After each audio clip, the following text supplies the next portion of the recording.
Like SKT win to at LOL Esports. We'll be tallying your votes up through. Because of the fact that you can just constantly trade it with her. It's very hard to say with the trade back, these quick trades. You're just gonna boomerang you step to the side. But when that happens, Tahm Kench will eat the ash. And then suddenly the trade damage is really going, there we go. Thank you very much, by the way, KOO Tigers, for showing it. So you can have these very quick trades, and then you get that level 6, and you can start making plays and then move down. The lane was pushed in. Gorilla and Trey down here is having control of the 2v2 as well. They could easily have collapsed on Bengi, but they didn't see him before it was too late. He got very early side stone. Has a few deep wards down. That's going to be important at least, so he gets away with it. Yep. That could have been very, very risky. Smeb using that blue buff as much as possible to make sure Marin stays down. Activating his Gnar off the minion wave as well, so he can't come. So very early side stone for Bengi to get more vision in. Looks like Hojin was towards the mid lane, but Faker pulled back, so they're not going to get anything out of it. Low on mana. Not in a great spot. He's been pushing with that blue buff. Without it now, he gets himself out. The repel does not hit. That's exactly what Smeb needed to do right there. So often you see Luke a lot of time so far in this game. Not only in the bottom lane beforehand, when the ward is spotted by Bengi, the ward guard is in place, he canceled his recall, cleared an extra ward, went back to base, and then a very late counter gank attempt in the top lane when Smeb really couldn't have even been died since he just teleported back to his turret at absolute full health. So some inefficiencies coming up from here. And as soon as you show yourself as a jungler in the early game, you give so much information to your team. Because, okay, he's top side. Suddenly it's open for you to go into the enemy jungle on the bottom side. If you want to reuse some of the rewards, you can keep control that way. So whenever a jungler wastes time by showing how they can stream out, it ended up costing 4 in the long run. Because of their vision, you lose. And one of the bigger costs of that is the fact that Faker still gets to farm up freely on Rise. He knew it was going to be an easy lane, but when he's able to dodge the jungle pressure so easily, he's gone tier into a Mana Crystal. He's going to be going Catalyst next. He is completely maxing out on damage early on here. And you can see it's almost told as well. If you look at the items in the side of Smeb and Kuro, they both have Catalyst, which means they'll be doing stacking as well. The Cocoon comes out. Hojin flashes in and gets the knockup, saving Smeb's life. Can they retaliate here? It looks like Bengi and Marin have gotten too far away, but what a save for Smeb. A lot of things happened right there. Faker tried to TP in behind as well, but Koro managed to interrupt the teleport from Faker, and then obviously we had this no-flash Lulu as he's running from the river kill, and Hojin shows up to save the day. Everyone had to do the right thing to avoid dying there, which is a little bit dangerous. Flashes were blown in the mid lane as well. It looks like Faker and Kuro went hard, so there's no flash for this. Hojin in a real bad situation, and with the last bit of mana, Faker takes him down 2v1. This was one of the problems. Scale up a little bit more into a Rod of Ages. They want Marin to stack magic for this, so he's nearly unkillable by the Lulu and Cassian. Those are two very low sustained damage mages, and Ashe doesn't do big damage until later in the game. They're gonna fight a mid though. Is behind them. Wolf comes up the river behind everyone. The arrow into Bang is actually spell shielded nicely. So ult for ult there, but the turret is saved in mid lane. And I really like this play here from KOO Tigers. When you play against a Cassian or a Rise, things that can't easily clear the way, you have to sit fighting close, or Faker would have to use his ulti, and then the next wave you would be able to clear it out. Or Bang reacted, and SKT has to fight then to stop the push. And this is where SKT plays the best. So many flashes were blown from Prey and Gorilla on the last fight. They know they're safe to do this, and they start taking the advantages little by little. Hojin gets pushed out by the ultimate of Faker in the mid lane. He actually should be okay here with the blue buff. Room person back on the Kuro, and everything is safe. Again, Dragon number 1 goes to SKT. Really easy Dragon 2. Smeb didn't have the teleport up in the top lane. Faker's beginning to manhandle this mid lane.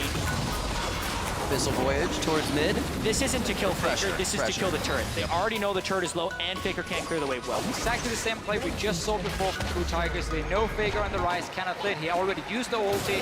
Safe play from KOO Tigers. Very low risk, and obviously gives a great reward because you get a mid tower down in 12 minutes.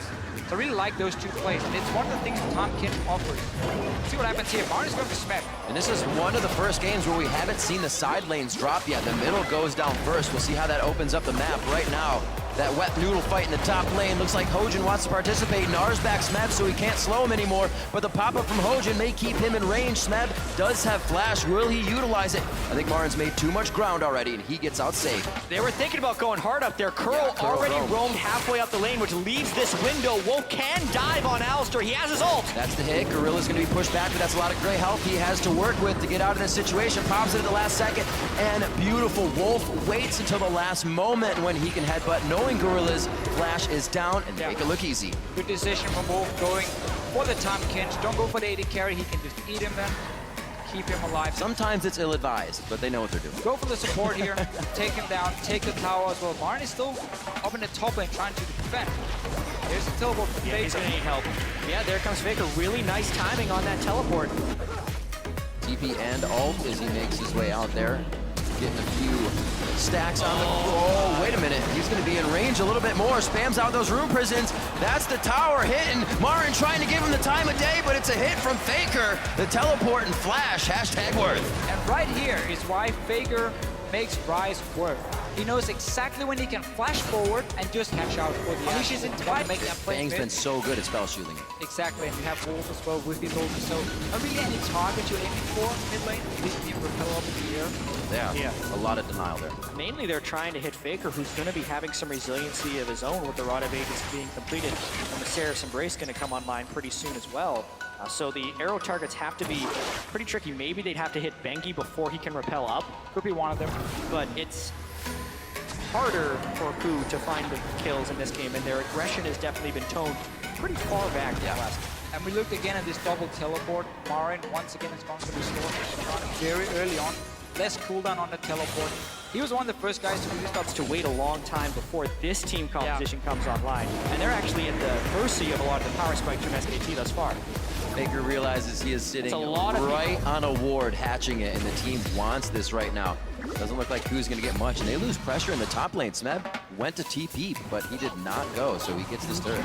Because SKT keep pushing down all three lanes to the towers of KOO Tigers, they can see as soon as people are missing. Like, oh, you just left mid lane.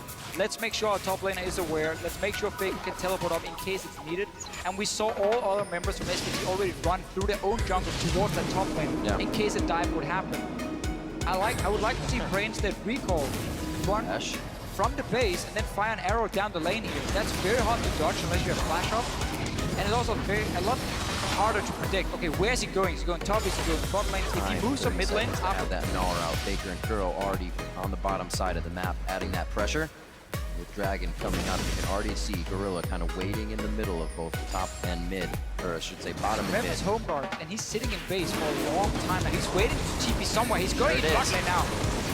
Just going into the river brush, but it's going to be Curl getting dropped immediately. How did he even think he could take that fight? Seraph's Embrace wasn't even used by Faker. Keep going for the fight. Gorilla chomps up Smeb as his teleport comes in. Prey gets caught way off on the wing here. KOO was not ready to take any sort of fight. They thought it'd be a single 1v1 with their TP being the advantage of the bottom lane, but they have been turned on their head for this engage. Marin, no red buff, just the slows from the boomerang, but it looks like KOO is able to stave off any more deaths. And 2 for nothing.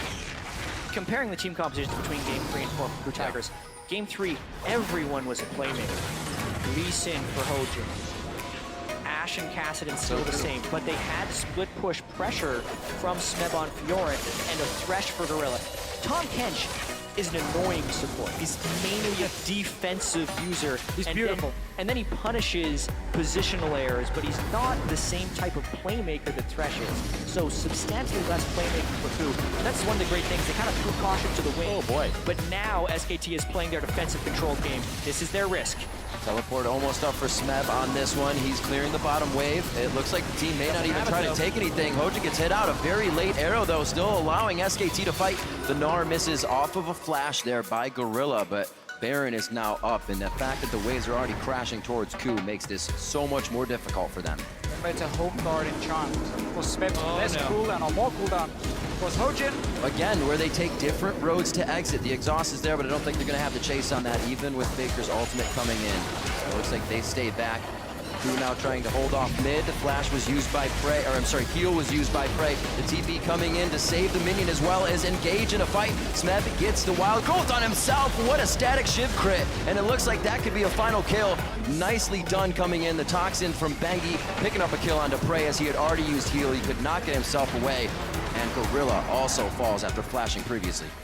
And SKT is going to take a lot after this one. The wave clear is gone for KOO Tigers. They had to go back to base. They have Baron buff and 5 people alive for SKT. How hard do they push this in? They don't have many waves pushing the side. It could be towards the top before Prey and Gorilla get up to get that second tier turret. They have a pretty good minion wave halfway there, but I don't know if they have time. Maybe they just have too much money to spend at this point. 11.5 thousand gold in the lead right now, and still a flawless game of 8-0. One member, very good here for KOO, but still quite a bit of Baron to be used by the rest of the team's Faker to the bot lane, but he's got to be wary now. Yeah. He does not have his teleport up, and you can see. And I'm looking at this Ashe pick here for Prey. Normally he's a fantastic Ashe player who's able to set up a lot of picks for his team. That's 4. Obviously one of the reasons KOO Tigers value it so highly. But what SKT split up in side lane to be hard engaged mid, and you die. They're setting up a play. This has to work. This has to work. Faker onto Kuro, we've seen this before. He dodges out. The minions in the mid lane gave him a bit of vision here, and it looks like he's going to be able to stay for the full fight. Ojin gets eaten up, and they're trying to get out of this. A Cocoon right across the mid lane could keep someone in range, and it's going to hit Gorilla. That's going to be the fly-in from the rest of the team. The Grey Health and Wild Growth is on. Everything once again for KOO being used in defense when they want to try and get in offensively. And this is more push power coming in from SKT. A minion wave already prepped towards the top side. They're going to be able to do a lot of damage here. KOO literally threw everything they could at Faker there, and they didn't even hit him. Nope. With a spell at that fight. This has been strangling from SKT. They're completely starving out KOO Tigers and just putting their stamp on this world champion. Definitely angering the beast with that loss.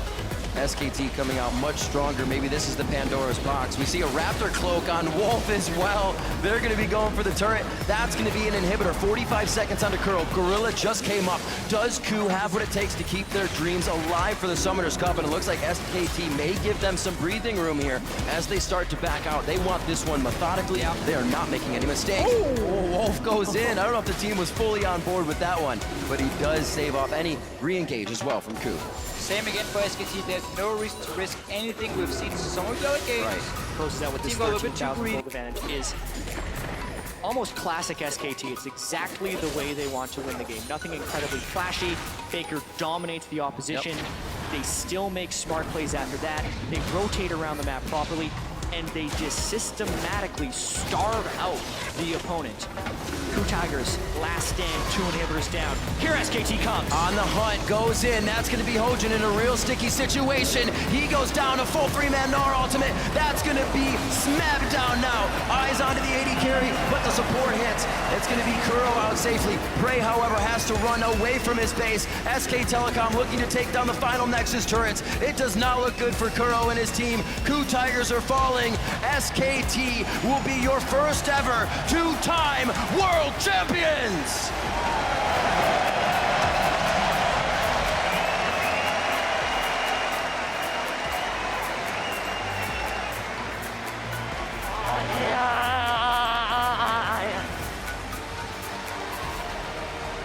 In an almost perfect run,